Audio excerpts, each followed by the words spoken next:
నమస్తే, welcome to political bridge. భారతదేశం ప్రపంచంలోకెల్లా అతిపెద్ద మూడవ శక్తిగా, ఆర్థిక శక్తిగా ఎదగాలనుకుంటున్న ఈ సమయంలో కేంద్ర ప్రభుత్వం వెల్లడించిన కొన్ని లెక్కలు భారతీయుల్ని కలవరపెడుతున్నాయి.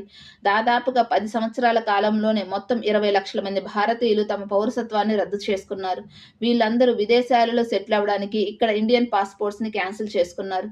వీళ్ళల్లో బాలీవుడ్ హీరోస్ ఉన్నారు, క్రికెటర్స్ ఉన్నారు, మిలియనీర్స్ ఉన్నారు, బిలియనీర్స్ ఉన్నారు, బిజినెస్ మ్యాన్స్ ఉన్నారు. వీళ్ళందరూ భారతదేశంలో ఉండకుండా విదేశాలలో ఉండడానికి ఇష్టపడుతున్నారు.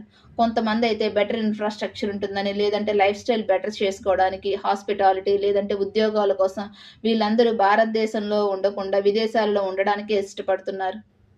ఎందుకంటే చాలా దేశాలలో భారతీయులు ఉండడం సంతోషకరమే. కానీ విశ్వగురుగా అవతరించాలనుకుంటున్న భారతదేశానికి ఇలా ఎఫిషియెంట్ పర్సన్స్ అందరూ విదేశాలలో ఉండడం కూడా భారతదేశానికి నష్టమే.